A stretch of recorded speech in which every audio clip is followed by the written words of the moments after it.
Assalomu alaykum, hurmatli meni kuzatuvchilarim. Limon Marketplace'ga qiziqqan hamkorlarim, komandamizga qo'shilib biznesini yo'lga qo'ygan liderlarim.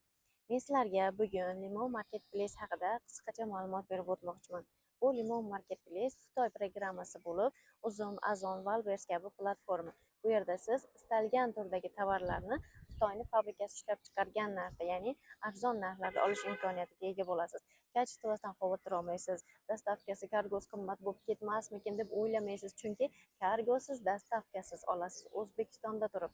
Va suratga qarab zakaz surganingizda asl holida kelmay qolish ehtimolliklaridan yiroqda bo'lasiz, chunki kачествоni kompaniya o'zi kontrol qiladi va siz birgina biznes o'rin sotib olish orqali butun umrlik hamkorlikni qo'lga kiritasiz va undan tashqari ko'plab imkoniyatlaringiz bo'ladi.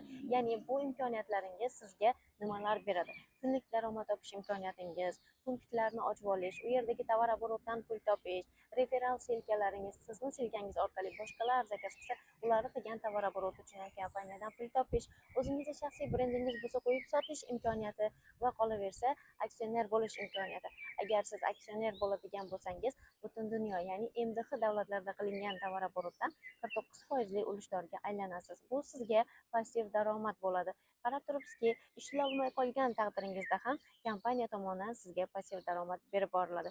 Shunaqa katta bir loyihani bir qismiga aylanishni xohlasangiz, mana shu profilimni silkasini qoldiraman, ya'ni Telegramdan o'tib bog'lanasiz. Jonli efirlarda qatnashib to'liq ma'lumot olsangiz bo'ladi. Va bundan keyingi video roliklarimni o'tkazib yubormaslik uchun menga obuna bo'ling va like bosib qo'ying. Bu videoni boshqalar ham ko'rishlari uchun.